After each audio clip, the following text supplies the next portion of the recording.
Hello and welcome to another episode of Cyberwork with Infosec, the weekly podcast where industry thought leaders share their knowledge and experiences in order to help us all stay one step ahead of the bad guys. Today's guest is Kelly Sheridan, reporter and staff editor for the tech and security website Dark Reading. She's been researching and reporting extensively on the cybersecurity skills gap for years. So today we're going to see if we can pass along some suggestions that employers and would-be cybersecurity experts alike can take to bring up the cyber workforce. Kelly Sheridan is the staff editor at Dark Reading, where she focuses on cybersecurity news and analysis. She is a business technology journalist who previously reported for Information Week, where she covered Microsoft, and Insurance and Technology, where she covered financial services. Sheridan earned her BA in English at Villanova University, and you can follow her on Twitter at Kelly M. Sheridan. Kelly, thank you so much for being here today. My pleasure. Thank you for having me. So to start at the beginning, how long have you been researching and investigating the cybersecurity skills gap? So the skills gap has been part of my coverage since I joined Dark Reading, which time flies, summer of 2016. So just coming up on 3 years now. Awesome. Okay. And I guess even going further back than that, where did you first get interested in sort of tech and security and so forth? Was that something you learned about in college? Was it a personal interest before that? Self-study, what have you? So I dabbled a little bit in tech as a high school student. I studied telecommunications and computer science, went to college and did the exact opposite and majored in English literature. But my first full-time job after I graduated was as an intern with Information Week. So that was sort of my segue into the enterprise technology space. And I've been there ever since, under the same company, going to different publications. I wrote for Information Week Education, went over to the financial side for a while, and then came back as the Microsoft reporter for Information Week. And I was there for about a year and a half-ish, and then I switched over to Dark Reading. So my career has been rooted in enterprise technology, and then I made the pivot over to security when I joined the DDR team. Okay, well, a lot of our listeners are I'm sure, Dark Reading aficionados, and you know, one of those sites that's like the first thing you check in on first thing in the morning when you get your coffee and whatever. So, could you walk me through a normal day as a reporter at Dark Reading? So, how does Dark Reading decide what stories are a priority and need to be written as breaking news? Is that something you collaborate with your editors on to make decisions of? Absolutely. So it's hard to describe a normal day in an industry where so many different things are happening at once, and there are so many different stories that demand coverage. So I would say the first thing I do every day, is check in with my team and check my email, check the news and see, whether anything happened overnight, what's new and exciting. And, depending on the day, some days are obviously more news intensive than others. So I'll work with my team to decide, this is most relevant to our audience, because our Dark Reading audience is primarily enterprise security professionals. So what's top of mind for us is, what matters to organizations. This big breach happened. What does it mean for them? What do they need to know about it? How should they react if something similar happened to them? So there's a lot of news to juggle, and it's a daily project with our news team to decide what demands coverage, what warrants like a second look or like a longer term analysis. Because with big breaches, we might do a quick thing the day it happens, and then do like a closer look. What exactly happened? How did they respond? What could they have done differently? What threat was at hand? So there's a lot of different facets to different stories that we can look into also, and that's another thing that we focus on a lot. Okay. So how did you come to be assigned or choose to cover the cybersecurity skills gap in the first place? So that's something that our entire team kind of has their eye on, because it's a problem that pervades the industry. It affects all businesses at all levels. So I am personally interested in it because I think of the skills gap as a sort of puzzle. So that I think there are a lot of different factors that contribute to, why companies are having this problem. So there's the issue of technology moving so quickly, and all of a sudden businesses are using all of this tech that they weren't using X amount of years ago. So catching up with tech is a challenge, and then catching up with securing it is an entirely different ballgame. And then there's the issue that, a lot of security professionals are, they were working on X problem before, now they're with like cloud security and AI and like all of these other new technologies. So, coming up to speed is an issue. And then the issue of education, are schools teaching this subject? How are people learning? Are they learning in colleges? Are they teaching themselves?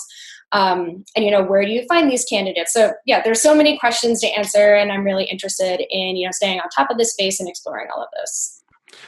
Sort of moving back to, reporters and so forth, do you think that reporters covering cybersecurity need a certain baseline of skills or knowledge to accurately report on issues within the industry? It's an interesting question because I personally don't have a heavily technical background.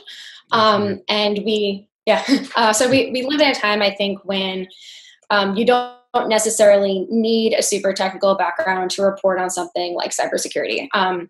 But it does have to have some kind of background in tech. And, for me in the enterprise space, knowing which challenges businesses are struggling with, which technologies they're using, which threats are top of mind, and being aware of all that. The technical component is something that I learn more and more about every time I report on a new piece of malware or a new security threat. But I think the most important things for security reporters are to be interested in this space. I mean, it's a really intense, like multifaceted area to be reporting on. And I think it's really key to be just personally interested in the topic for sure. And then there's also the ability to take those technical concepts and learn about a breach or learn about a threat and be able to convey that to your audience. Yes. Because there are a lot of times when I'll get a report that's like 60 pages long, and the ability to digest that and figure out the key components and be able to present that to your readers in a way that's significant to them, in a way that gives them value. I would say that's probably my biggest strength as a reporter. And I think it's important for security reporters to have that. Yeah, I agree that there's got to be a degree of passion, even more so, because the technical stuff will sort of figure itself out. Yeah. Sometimes for sure.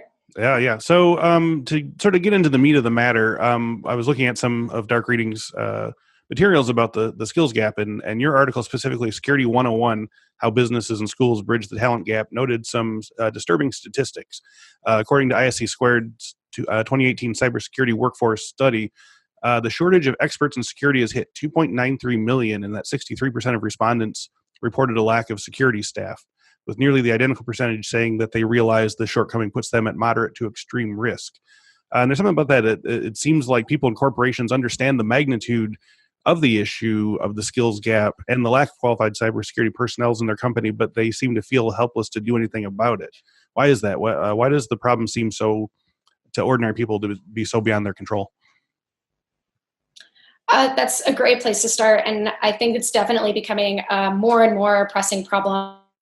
I dug up some other data on this topic so we could chat about this. And I found that there was a study by Cybersecurity Ventures that predicted 3.5 million unfilled security jobs by 2021, up from just 1 million in 2016, which is a huge number to start with.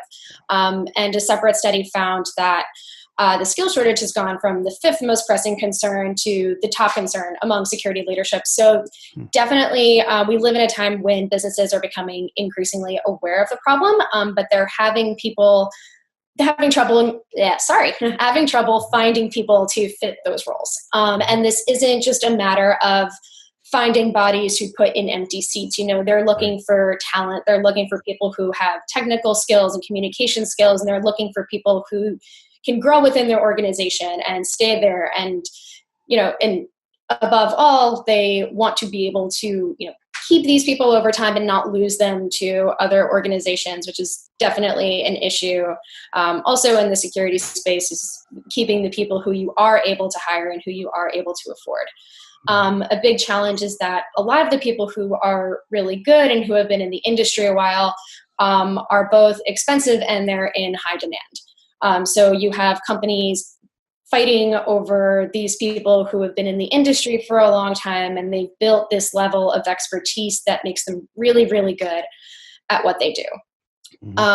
With respect to the feeling of helplessness, excuse me, I think the process of hiring security professionals is enough to frustrate businesses and to make them feel like they can't find these people, because I think it's about 6 months. It takes 3 to 6 months on average to fill a security role, and then you have to onboard them, and it takes a lot of time to fill these positions once you even find a candidate. And sometimes the problem really isn't in the security team's hands. You know, an HR department might be tasked with finding your next security employee, but they don't really understand the qualifications for the position, and they don't understand what the security team needs. So oftentimes they'll go on a random job site and find a similar position and copy and paste a job posting. And then you end up with candidates who aren't exactly meeting the needs of the security team. And that can also lead to a lot of frustration. So there are a few factors at play here. Yeah. And we'll definitely be talking more later in the interview about, HR's role in crafting, good job, qualification, job listings and so forth. But moving along here, in a recent poll, 40% of Dark Readings respondents said that there are plenty of less experienced trained people available, but the most skilled positions are hard to fill, while 35% say there's a shortage of IT security professionals at almost every level. So tackling the initial stat first, what are some reasons why there are so many cybersecurity professionals around, but so few of them have the high-level skills needed to fill these open positions? For sure. So for starters, I do think, my thinking resonates more with the latter stat, which is that there is a need for cybersecurity professionals at almost every level. I have yet to speak with someone who's like, oh, we have plenty of X position, like we don't need any more professionals with that role. I think that this is an area of expertise that's definitely in demand. And there are different, the needs vary from organization to organization. So Dark Reading found in that same survey, for example, that technical professionals who have people skills and who are good communicators are actually the hardest to find. So the people who can sort of bridge both worlds and be able to understand the technical matter and convey that to the business so that the business can get value from it, those people are, unicorns. It's rare that you find someone who can do both. And the same amount said that they were challenged to find experts who had experience in their specific environment or a specific industry. So let's say you're in healthcare and you're looking for a cybersecurity professional who has experience in the healthcare space, that's much harder, and you're going to have a tougher time finding people who have those skills. And interestingly, fewer people said that they struggled to find people with experience in the latest technologies. So more so than finding someone who is experienced with the latest tech, people are struggling to find people with relevant experience and people who can communicate, which I found really interesting. So different kinds of skills are top of mind for different businesses. So it sounds like that it's pretty well, like regardless of your industry, that there is a desire for someone who not only has the tech role, but also knows your industry, specifically things like healthcare or finance, I imagine. So, of course, yeah, especially in a heavily regulated industry, healthcare organization wants to hire someone who is up to date on, different compliance concerns and things like that. Someone who's not coming from that industry would need to be brought up to speed on all that. Right. So it almost might, if you're in the healthcare industry now and you're looking for a job change, it might be worth your while to sort of get the cyber training because you've already got you've got one piece of the puzzle already there. Exactly. Yeah. And you've already been trained in it. Yeah.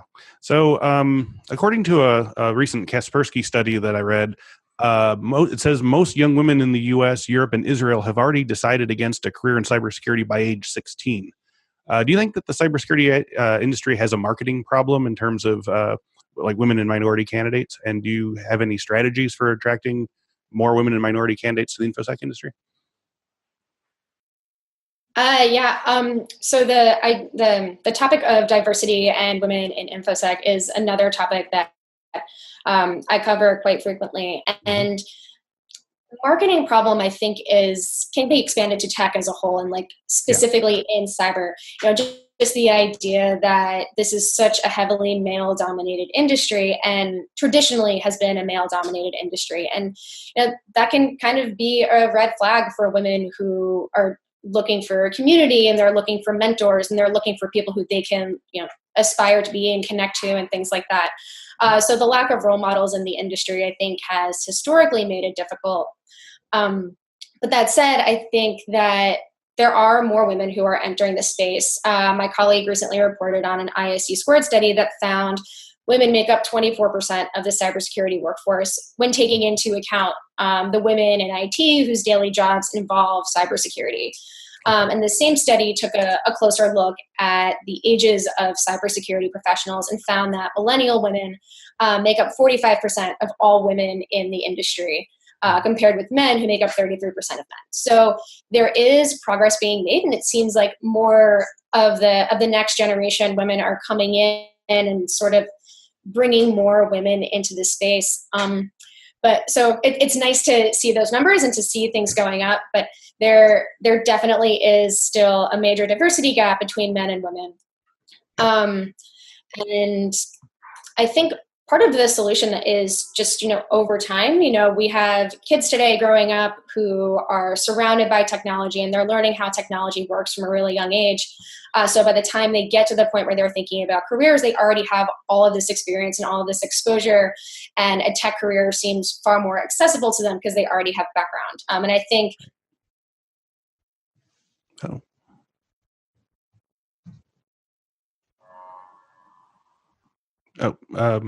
you glitched out for a few seconds there, so sorry. I missed the second the end part of that. Let's see. So but basically, I guess I was to follow up on that. It sounds like focusing on bringing women and minority candidates into the industry would also be a good step forward in bridging the skills gap and the overall. Yeah, bringing more people into the industry overall can help. And I have noticed the presence of more organizations that are focused on helping women and inspiring women to join the industry. There's WIFS.org, there's She Secures, there's the League of Women in Cybersecurity. There are all these organizations, which is great to see women lifting up other women, and I love that. But I also think it's imperative that men be part of the conversation also. And all of the male-dominated security teams that are out there also need to play a role in, bringing more women into this space and encouraging them and supporting them, for sure. Yeah, and we'll definitely include the links to the organizations that you mentioned in the description of the video here. So yeah, there are many. That's only great. Yes. And we've also had a week by week series of women in the cybersecurity industry sort of telling their stories and talking about mentoring that they've had and so forth. So listeners of this episode, go back and check them out. So moving back, you'd mentioned briefly before that cloud computing is a hot topic at the moment, and that so many companies want security professionals who are cloud focused because there's still this mass migration going to the cloud at this point. Do you think that's still going to be true in a few years for students or people getting into security now? Do you think cloud computing is still going to be a desirable skill after the bulk of companies have done their migration? Absolutely. Yeah. I think cloud security is another coverage area of mine in dark reading. Cloud security is a hot topic right now, and I think businesses will absolutely benefit from having cloud savvy security experts on staff for the foreseeable future because, they're moving their operations to the cloud, and they'll need a means to secure that cloud-based data, applications, and processes long after they make that migration. So for people who are aspiring to enter the cybersecurity space, cloud is a great thing to know about. That said, I think that over time, as cloud becomes just an expectation of how businesses operate, they won't specifically be looking for cloud-focused security professionals. This will be a skill that it's kind of expected security professionals have. And I don't know how many X years into the future that will happen, but I do think that cloud will just be part of the security professionals' arsenal. Right. And that all said, I think there will always be a new cloud computing. Right now, it's cloud that's hot because businesses are deploying and they're moving all of their processes that way. And this is something that's really top of mind for them. But once they get a handle on cloud security, they'll be worried about IoT security, whatever technology comes after that. Yeah. So there will always be a sort of hot and trendy security skill set for whatever new technology comes next. So even people who are, pretty comfortable in their job right now probably wouldn't hurt to have some cloud security training on the fly, definitely wouldn't hurt. Yeah. Yeah, it's going to come up later. There will be a quiz. So another angle to consider is where companies are looking for candidates. Do you think it's possible that qualified candidates exist and that companies are just not reaching out to them in the right places? Yes. So absolutely, I do think that there is security talent out there that's looking to find work, businesses that need them. But I think a challenge is, getting those qualified candidates and those businesses connected and getting them in touch. So for starters, based on what I'm hearing, a lot of hiring in cybersecurity doesn't happen on job boards. So for starters, cybersecurity professionals are usually too in the weeds with their day-to-day jobs to go on a job board and look for work, and aren't really scrolling through those all day. And I think a Cyber study found that they get an average of 1.5 messages from recruiters per week. So recruiters are going after these candidates, so they're not really on job boards looking at job descriptions. So a lot of companies who are looking for security professionals might look to the networks of their current security team members. So their current employees, they might be like, okay, who do you know who might be good for this role? Because cybersecurity is a really small world, and it's kind of a place where everyone knows everyone else. So the larger your network is, the greater opportunity there will be, for sure. And I think another good place to find candidates is conferences. So not just big events like Black Hat and DEF CON, for sure. It's just everyone in security is in one place.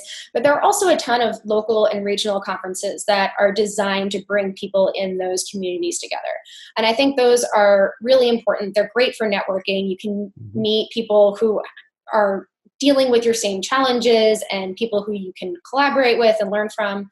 And I think businesses who use those as opportunities to meet potential candidates will have more luck than they would just throwing something on a job board.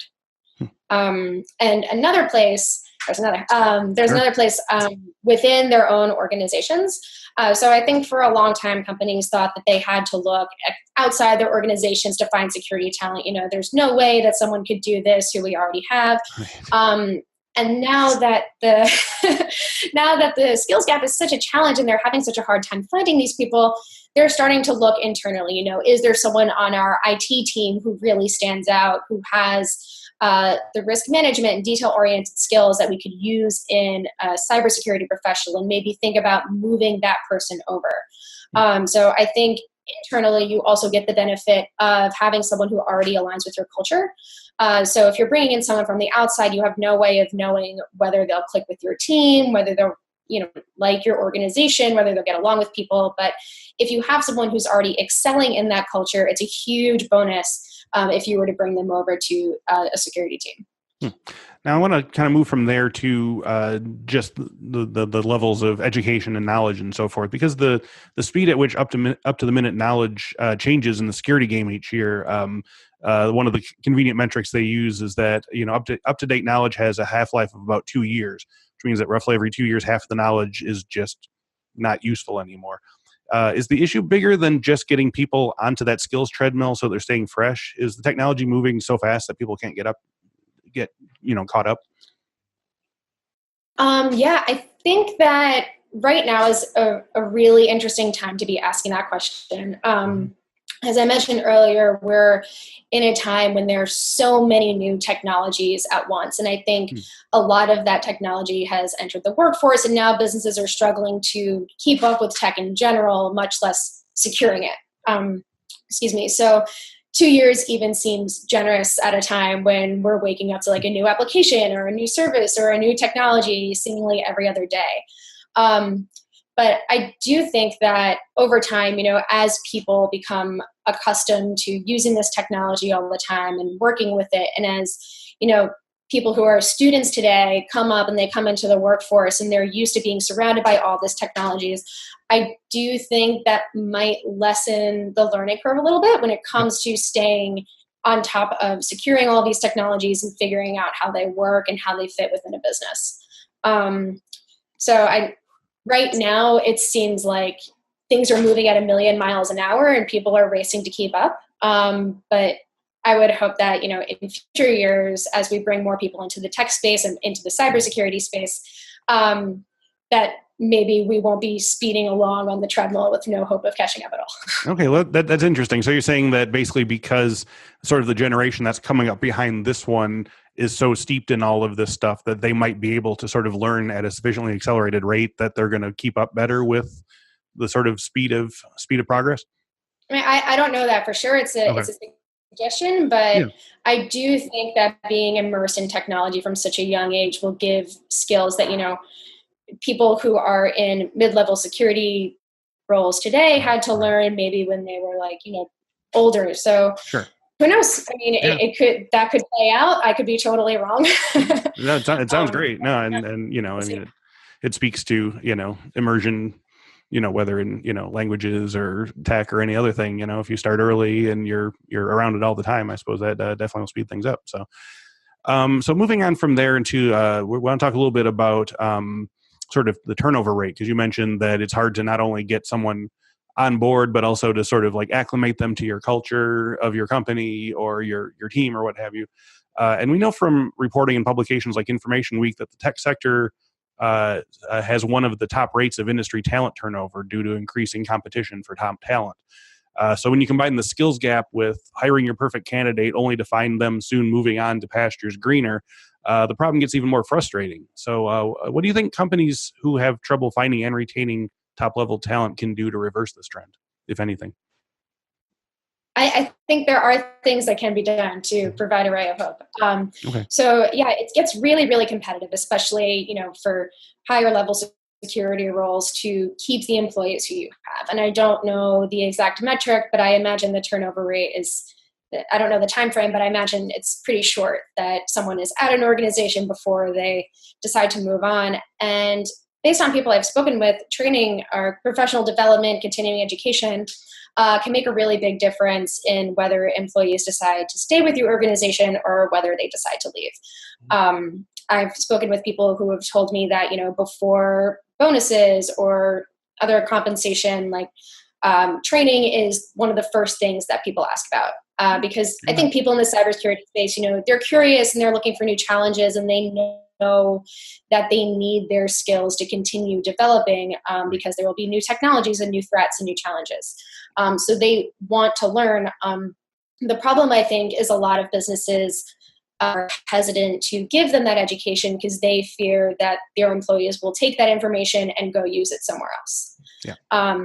So it's a challenge for sure. But there was a study, I think it was also by Cyber, found that companies that give employees the tools that they need to learn retain them 60% more than those that don't. So creating opportunities for them to learn online or attend conferences or attend in-person classes, whatever works best for them, can make a really big difference because employees will see the company as investing in their future, so they'll be more likely to stay.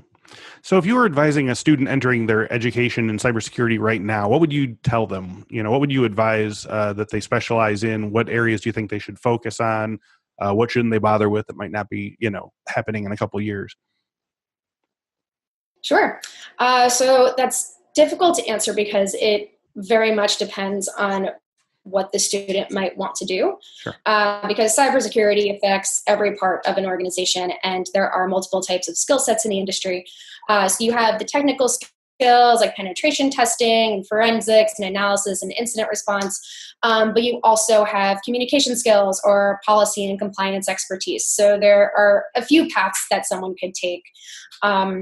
But I think it's also important to note that many of today's cybersecurity professionals didn't necessarily study cybersecurity as high school or college or graduate students. Sure. So it's not necessarily something you need to pursue as a student in academia if you want to make it your career, for sure.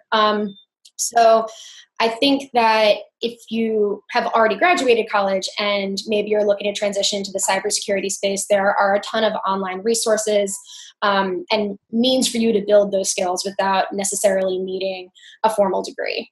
And I think that's something that's, I mean, back to the earlier point about hiring, it's something that not a college degree, like you don't necessarily need one to be a cybersecurity professional.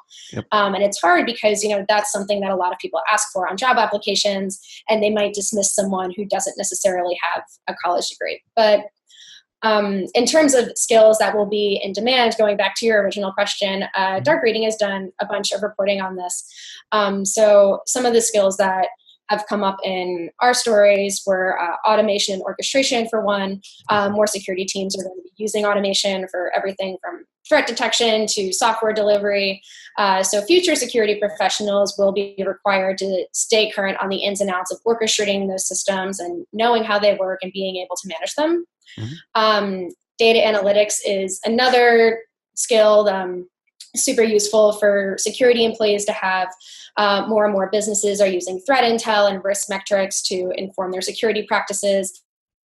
So people who can combine data analytics with security expertise and security background, those will also be in high demand. Absolutely. And coding is another skill that's come up a bunch, of course, in our skills reporting. No matter what you do in technology, learning how to code it's never a skill that goes to waste. Yeah. So speaking from an HR point of view, how do you think we can prevent HR departments from chasing after quote unquote unicorn candidates when looking for a person who's the right fit for the organization or within the organization? Sure. So I mentioned earlier that oftentimes HR departments will say, we need X position, go find them, and they'll, use Google and find job descriptions. Yep. The problem with that is that a lot of those repurposed job descriptions don't necessarily meet the needs of their security team.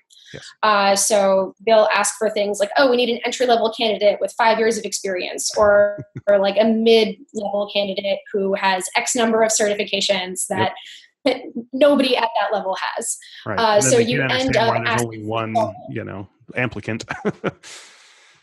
Yeah, that's the only person who thinks that they can fit in. Yeah. Right. So every time that there is an empty security role, I think that it should be approached like a project. Get the security team on board and talk about what you really need this person to do. So what are the non-negotiable skills? What do you really need this employee to have? What are you willing to train them on if they don't have X skill? How many years of experience do you want them to have? What type of experience do you want them to have? Do they really need a college degree? Do they need a certification? Have those conversations and, create a sort of bullet list or a job posting note list or something to give to HR so that they have a better idea of the candidates that you really need, and you're having more communication with them so they understand what you're looking for. I also think it's important to think outside the box, as I mentioned earlier, when it comes to education. I've read studies that say that work experience is the most important qualification when looking for a security employee. So more so than a formal education or a college degree, companies are looking for people who have contributed to the community, who can demonstrate their skills, who can show their knowledge of or participation in the industry. And if someone can demonstrate that, it doesn't matter if they have a college degree. They have the skills that you're looking for and the skills that you need. So if you want HR to stop going after unicorn candidates, tell them more about the candidate that you have in mind. And I think that that'll help bring in more potential applicants who can fit your needs. Awesome. So as we wind up today, I wanted to ask you a little more about your role as a reporter and editor at Dark Reading.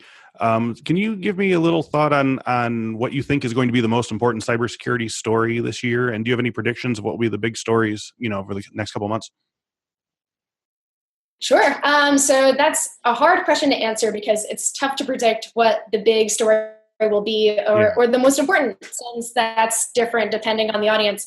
Right. I don't think that we've seen the end of major data breaches. So it'll be interesting to see, whether another Yahoo or another Equifax happens in 2019, and beyond that, how companies respond to major data breaches. I'm really curious to see how that improves over time, because I think we've started to see companies start to get better at responding to breaches and being more prepared for those.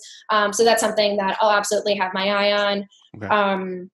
And I guess on a less exciting note, it'll also be interesting to see the emergence of different data privacy regulations. I mean, obviously we had Europe's GDPR come into effect last year. And we've started to see inklings of the same thing happening in the United States, like in California. Yep. So it'll be interesting to see what happens on a local and national level with respect to that. Okay. Do you have a particular story you did for dark reading that you'd call your proudest moment as a writer, or do you have any like strange or funniest stories you ever come across when you were asked to cover for dark reading? Proudest moment. Honestly, sometimes when I get through a super technical story, I'm like, okay, time to open the champagne. Like, I got this. Yeah. Sure. But in all seriousness, we started a series last year called 10 Women in Security You May Not Know But Should. So the idea behind that was to draw attention to women who weren't like because there are some serious rock stars, women in cybersecurity, and whenever you read a list of like, these are X women you should know, like you always see like the same names. So we wanted to sort of broaden the pool of women who were in the spotlight. So what we did was we polled our networks and everything, and we were looking for women who are sort of like in the middle of their careers, who definitely have a ton of potential to, be the next CISO and be the next security leader, but they aren't really getting any recognition. So we did 2 installments of that. And we're going to do another couple this year. So if you're listening to this and sort of like a woman who is in the entry to mid-level of her career, who wants to be in the spotlight and deserves it, please email me. I would love to hear about her. So yeah, it was really cool to, do that project and to give women recognition, because we got some amazing recommendations.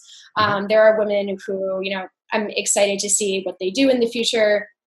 And it was a fun sort of twist on the traditional, like, hey, these are people that you should watch. And I like to think that it helps bring the spotlight on more women in the industry.